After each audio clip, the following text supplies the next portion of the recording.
Welcome back, ladies and gentlemen, boys and girls, to another exciting episode of That Part Plays. My name is Vash Sky. I'm going to be your host today, and going over this very interesting poll is going to be WDW Pro. Hello there, Pro.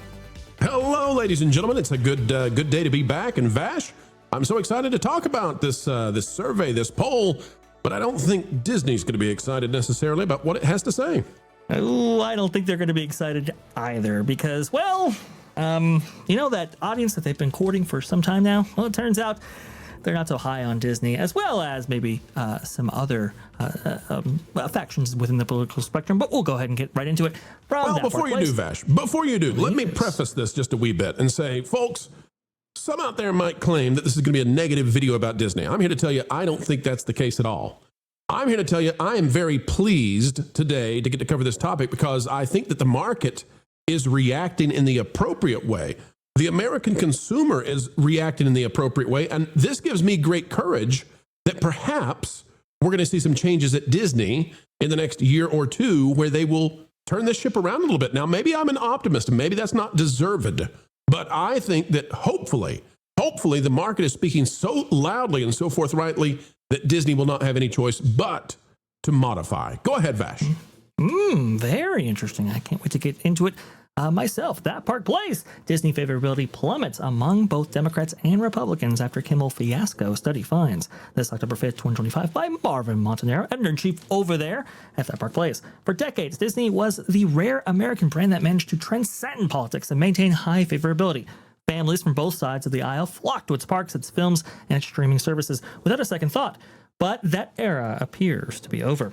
And analysis from Jeffries, based on Morning Consult polling, shows that Disney's favorability has collapsed among both Democrats and Republicans, marking one of the sharpest declines in the company's modern history. The catalyst? The suspension of Jimmy Kimmel Live after false and inflammatory remarks made by Kimmel in the wake of Charlie Kirk's murder.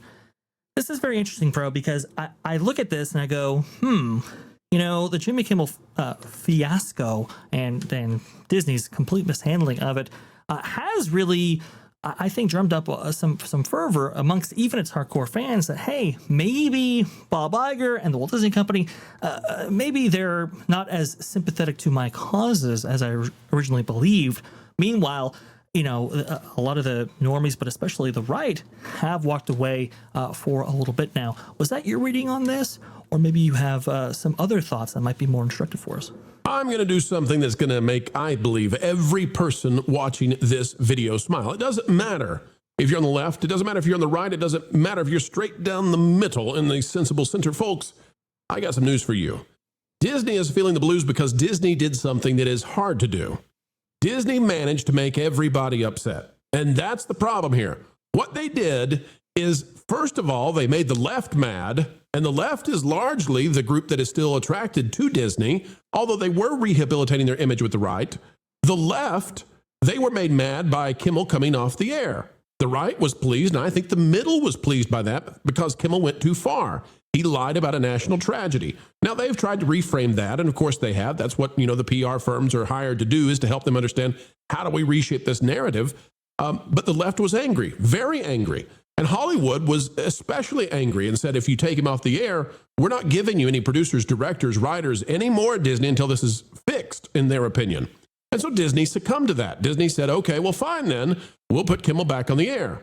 Now, the problem is that made the right and the middle angry. And the right and the middle were angry because Jimmy Kimmel, nobody's watching him. He's not funny anymore. He is venomous. And yet he came right back after a 1-week pause. And the right in the middle looked and said, well, what about Roseanne? What about Gina Carano? What about all of these others who have been treated so badly? Now, Disney perhaps believed then that, well, at least the left will like us. They'll continue to like us and the right will get over it. But what Disney failed to understand, and this comes from them being at the top and being the manipulators of those below them. What Disney has failed to understand is there's not really a redemption system right now inside the fringes of wokeism. There's not really a forgiveness pathway that's set up. If you screw up, you're an outcast, you're banished. And so the way that the left now views Disney is that they're anti-free speech, and that the left overcame that and forced their hand. They see Disney now in a negative light. They also see Disney as a conquered company, and they're the ones who have done that.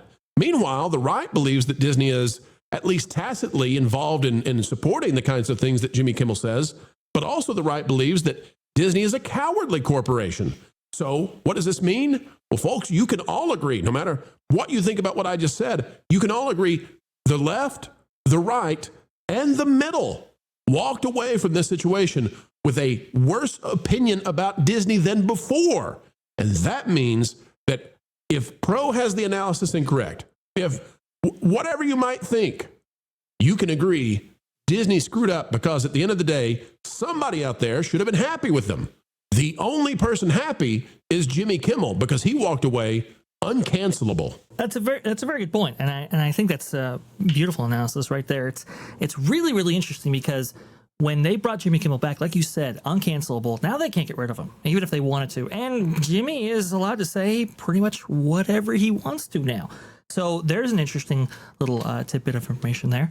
And when on the flip side, you think, man, this demo that Disney has catered to for so long, they didn't stick with them when times got tough. They dropped them at the first sign of, I don't know, tyrannical rule or whatever you want to say, free speech, all of that.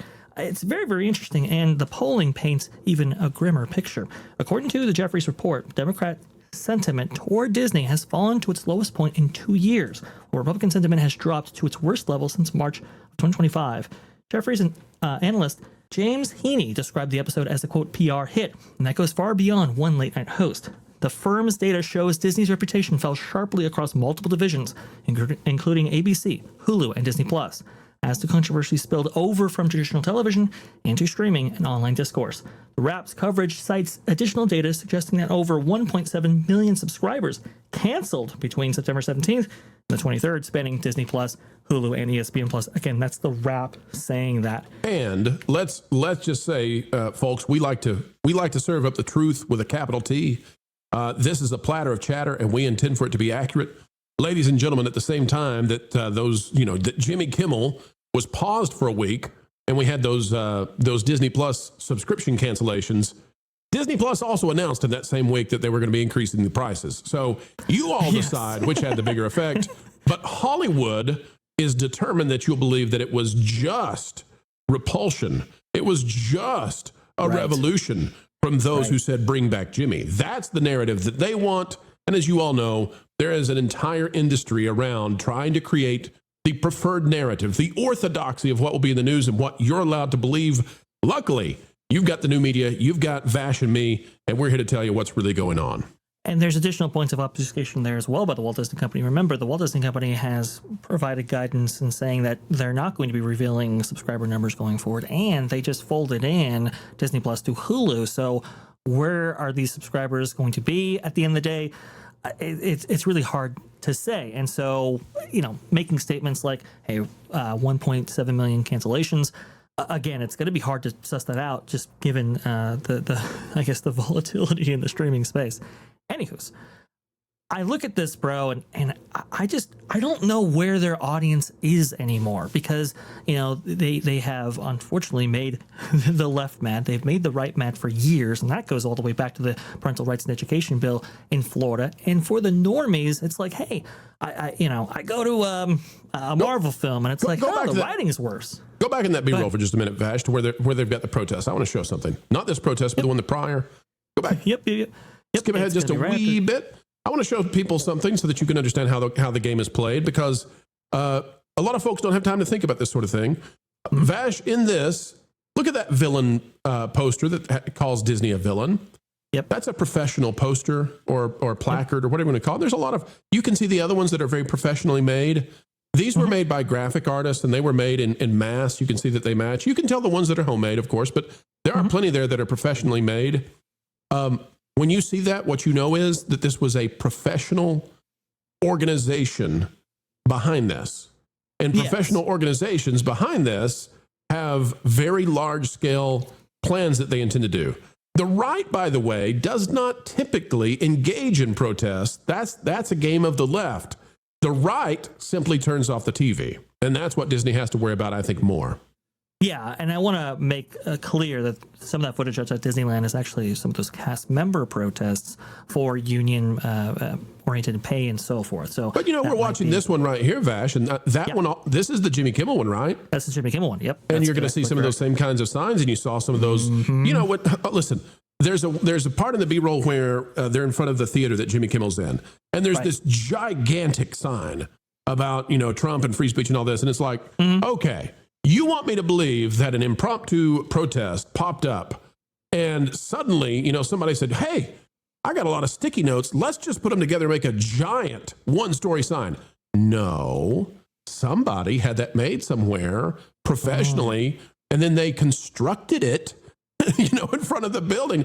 So anytime you see these protests, whether it's the unions or whether it's Jimmy Kimmel, when you see these large-scale protests, many times they're not organic. That's so very true, and sometimes they're put on for political purposes and all kinds. There you of go. Stuff, right? The Trump must go. That's the sign I was talking about, Vash. The Trump must go sign.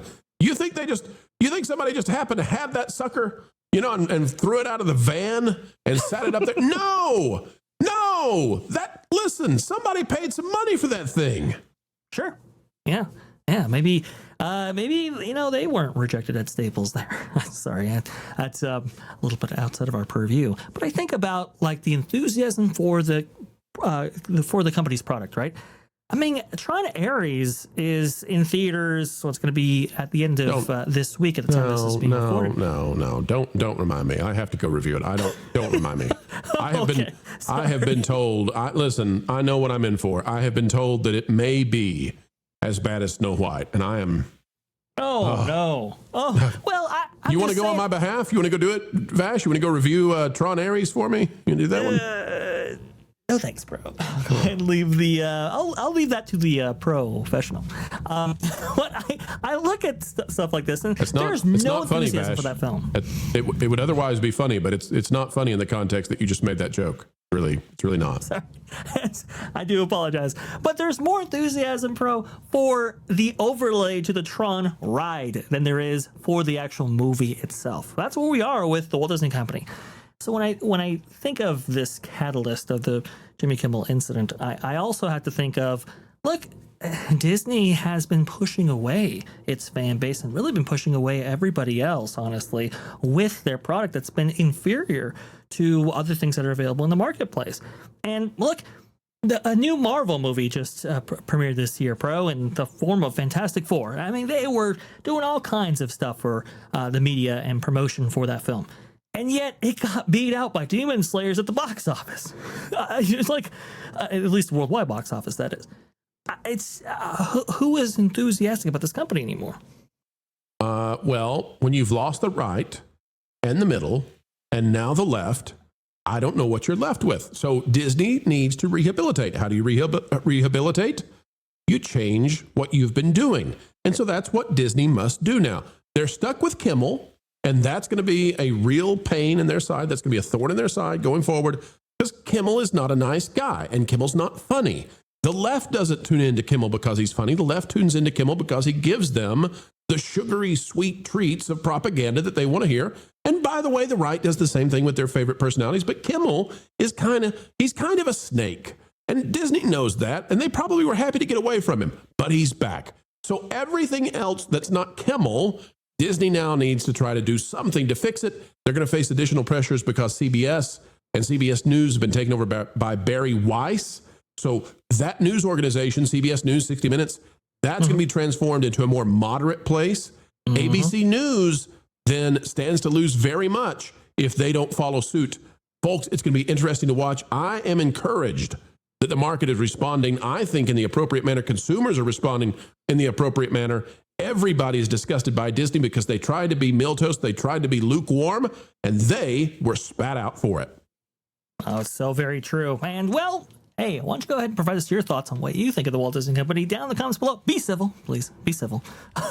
But let us know. I mean, is there anything that you find the Walt Disney Company that may be appealing? Hey, maybe there's a program on Hulu that I don't know about. Go ahead, add those comments. I want to go ahead and read them. If you haven't subscribed yet to the channel, what are you doing? Please go ahead and subscribe, hit the like button, and share us out. That would help us out. And remember to check out WW Pro as well. For us here, well, make sure you follow That Park Place for all the news that should be fun. Thanks for watching That Park Place News. For more information, consider checking out www.thatparkplace.com.